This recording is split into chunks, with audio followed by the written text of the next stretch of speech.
Kasus-kasus mega korupsi di Indonesia kembali menjadi sorotan. Tak hanya karena jumlah kerugian negara yang luar biasa besar, tapi juga karena munculnya istilah Liga Korupsi Indonesia yang ramai diperbincangkan di media sosial. Masyarakat pun kini mulai menyusun semacam klasemen mega korupsi berdasarkan jumlah kerugian negara. Seperti misalnya kasus korupsi tata kelola minyak Pertamina dengan kerugian negara yang diperkirakan mencapai total 968,5 triliun. Korupsi pada PT Timah dengan kerugian negara mencapai 300 triliun. Hingga korupsi BLBI yang masih membayangi dengan 138,4 triliun. Hari ini kita akan mengupas lebih dalam terkait isu ini bersama narasumber yang sangat kompeten tentunya di bidang hukum pidana. Beliau adalah Dr. Erdianto Effendi SHM Hum, dosen Fakultas Hukum Universitas Riau sekaligus ahli hukum pidana. Baik Pak, seperti yang kita ketahui bersama Pak, di media sosial itu sedang ramai dengan istilah Liga Korupsi Indonesia kan Pak, di mana kasus-kasus mega korupsi ini diklasifikasikan atau dikelompokkan berdasarkan besarnya kerugian negara. Nah, saya ingin bertanya Pak, bagaimana Bapak melihat fenomena ini dari perspektif hukum pidana Pak? Mungkin bisa dijelaskan. Iya, untuk disebut korupsi memang harus ada kerugian negara ya. Kalau bukan kerugian negara, tidak timbul kerugian negara, dia belum bisa disebut korupsi. Khususnya korupsi menurut pasal 2 atau pasal 3. Ada kemarin salah seorang profesor hukum yang menyatakan bahwa katanya tidak ada korupsi kalau tidak ada kerugian negara. Itu keliru. Ya, saya nggak usah sebut nama profesornya ya, tapi keliru ya. Makanya kalau profesor bicara bukan di bidangnya, jadi kayak gitu ya. Karena ini bukan profesor hukum pidana yang ngomong itu. Katanya, kalau tidak ada kerugian negara, dan pernah juga ada profesor hukum pidana. Saya pernah sidang di pengadilan negeri, suatu pengadilan negeri, pengadilan tipikor ya, seorang profesor, saya waktu itu dari jaksa, dia pemohon pra-peradilan, dia mendalilkan, ini tidak ada korupsi, karena tidak ada kerugian negara. Padahal korupsi itu setidak-tidaknya ada 30 jenis. Dan satu diantaranya adalah korupsi yang menimbulkan kerugian negara. Suap itu korupsi, tidak menimbulkan kerugian negara. Korupsi yang melibatkan salah seorang politisi hari ini, itu tidak menimbulkan kerugian negara, karena di situ ada suap. Dan itu tidak harus penyelenggaraan negara untuk menjadi subjek hukum tindak pidana korupsi. Nah, tetapi yang dimaksud dalam kerugian negara di sini adalah korupsi yang dimaksud dalam pasal 2 atau pasal 3 Undang-Undang Tindak Pidana Korupsi. Nah, itu yang disebut sebagai korupsi yang menimbulkan kerugian negara. Nah, perbuatan melawan hukumnya harus ada, dan perbuatan melawan hukumnya itu bertujuan untuk memperkaya diri sendiri atau orang lain, atau suatu korporasi, atau untuk menguntungkan diri sendiri atau orang lain, atau suatu korporasi yang menimbulkan kerugian negara. Nah, kerugian negara itu harus nyata ya, harus aktual. Jadi tidak boleh sekedar potensi kerugian negara. Demikian menurut putusan Mahkamah Konstitusi. Nah, jadi sebenarnya kadang saya bercanda, yang menentukan orang jadi korupsi atau tidak ini ya bukan jaksa, bukan hakim, tapi auditor. Nah, karena auditor lah yang menghitung adanya kerugian negara. Itu maksudnya. Betul, Pak.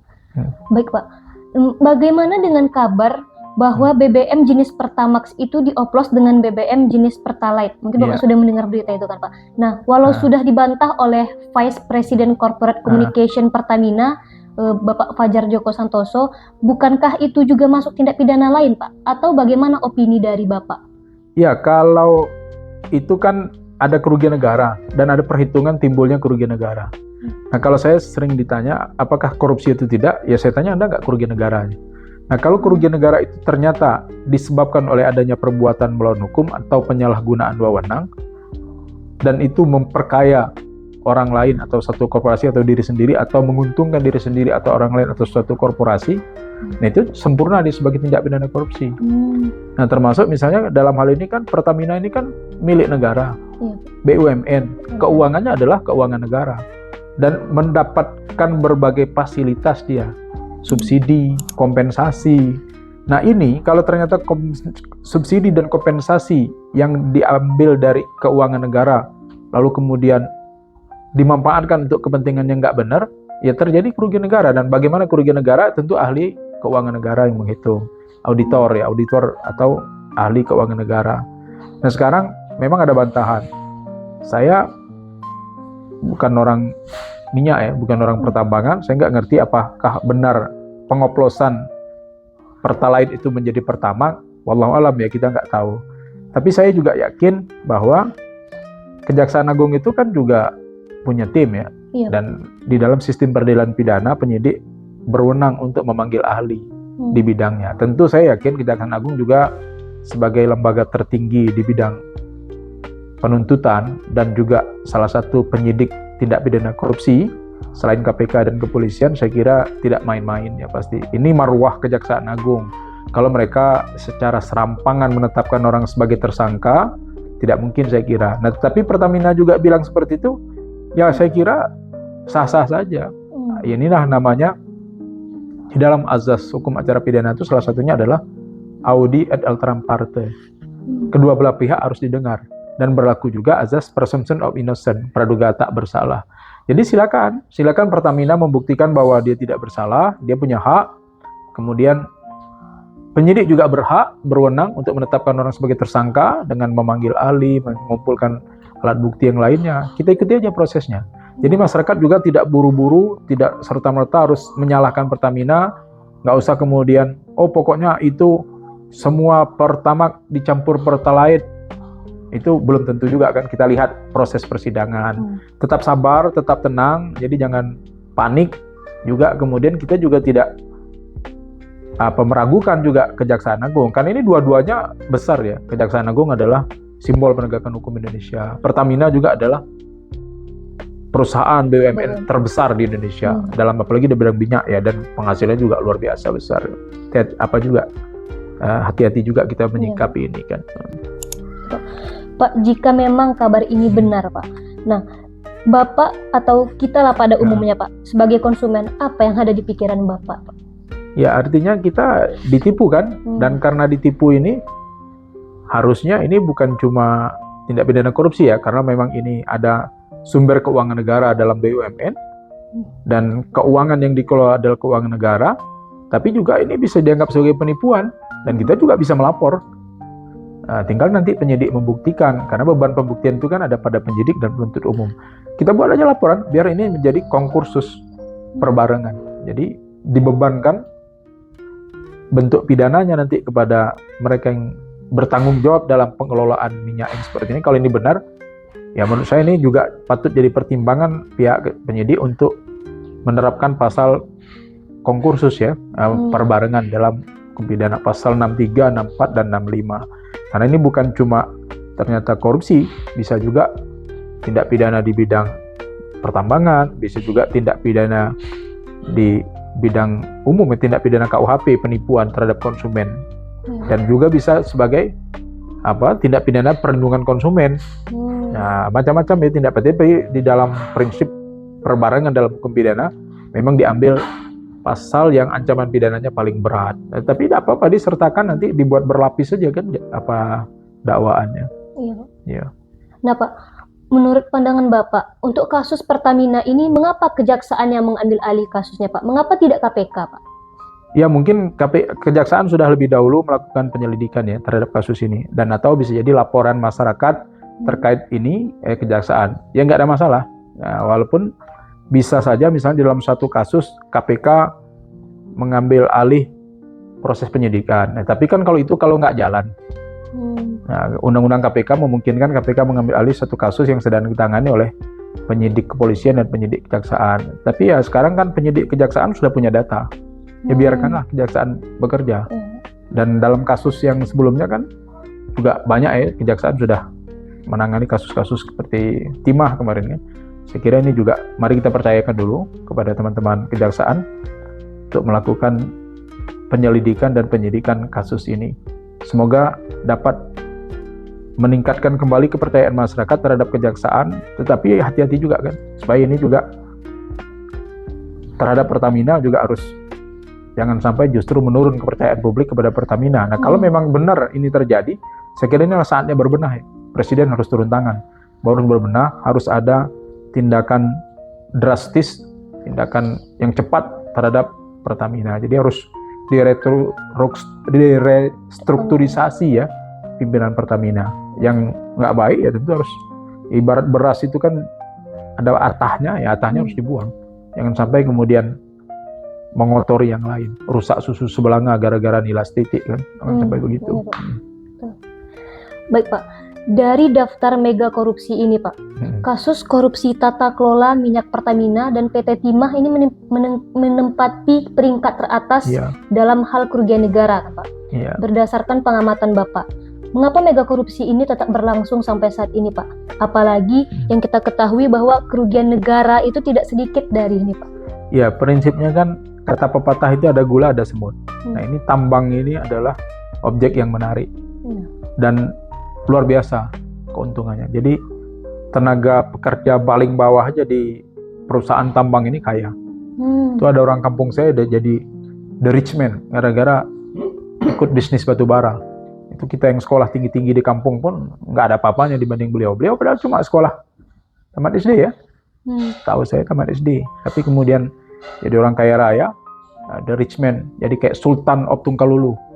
Gara-gara apa? Ikut dalam usaha tambang batu bara. Nah, termasuk bahkan tambang batu endosit saja itu bisa menghasilkan orang-orang kaya baru ya. Nah, apalagi ya minyak yang menjadi kebutuhan semua orang seluruh dunia, termasuk timah, nikel itu kan tambang. Jadi yang namanya tambang itu nggak mungkin kerja di tambang nggak mungkin rugi. Nah jadi karena ini menggiurkan kekayaan ya wajar kalau kemudian potensi korupsinya besar juga. Nah cuma ya memang inilah namanya manusia ini kan selalu tidak puas. Padahal gajinya kan paling besar tuh, gaji Pertamina paling besar. Nah, untuk negara ya bersumber dari negara, Direktur Pertamina itu yang gajinya paling besar di atas Gubernur BI malah. Nah, tapi ya begitulah kan masalah kecukupan ini kan, dan ada peluang ya ketika ada peluang untuk memanfaatkan keuntungan ya orang jarang kan untuk tidak melebarkan. Inilah pentingnya integritas. Nah kalau memang terbukti nanti kasus ini ya inilah saatnya bagi Presiden, bagi DPR untuk berbenah ya, restrukturisasi terhadap organisasi Pertamina. Mudah-mudahan setelah ini kita menjadi lebih baik. Nah bisa jadi kita sebagai konsumen kenapa minyak mahal selama ini, kenapa kita susah mendapatkan minyak. Itulah sedih saya, kadang-kadang kita ini seperti negara yang tidak ada yang mengurus. Ya mungkin di Jawa tidak seperti sini ya. Kalau kita di Sumatera ya pemandangan umum bahwa antri minyak, ngisi minyak, kemudian minyaknya kemudian ditingkatkan jadi Pertamina, jadi Pertama, kemudian seperti misalnya solar jadi Dexlite, minyak tanah udah dihapuskan. Ini sebenarnya apa nih kan? Diganti ke gas pun katanya mau diganti ke listrik. Ini masyarakat kita nggak siap ya, akhirnya saya pikir ini kayak mana nih. Nah padahal di negara-negara lain minyak itu murah. Kita ini katanya produsen minyak ya, katanya walaupun kita bukan anggota OPEC lagi sekarang, malah tapi kok mengimpor minyak juga. Ini kan tanda tanya bagi kita orang awam dalam tata niaga minyak. Tapi yang jelas bagi kita tidak pedulilah bagaimana tata kelola, tata niaga kita kan tidak penting. Bagi kita kan minyak tercukupi. Ya mahal sekalipun tapi minyak tercukupi. Tapi sekarang coba pakai barcode, kemudian belum lagi kita antri BBM. Ini menurut saya apa ya, pemandangan yang tidak menggembirakan, frustasi. Wajar kalau kadang-kadang ada yang bilang Indonesia gelap. Ya mungkin itu ya bentuk frustasi yang kayak gitu. Ya, baik Pak. Kalau menurut Bapak Pak, seberapa besar tantangan dalam menindaklanjuti kasus-kasus mega korupsi ini Pak? Ya saya kira sebenarnya tidak perlu takut ya bagi penegak hukum, penyidik kepolisian, penyidik kejaksaan dan KPK, tidak perlu takut. Insya Allah masyarakat mendukung. Saya kira yang terpenting, kemarin waktu saya ikut seleksi calon pimpinan KPK, ditanya visi saya jawab, bagaimana kita mengangkat citra KPK? Ya pertama harus memutus mata rantai dengan partai politik. Jadi penegak hukum ini jangan bersebati dengan penegak hukum lah, dengan partai politik lah.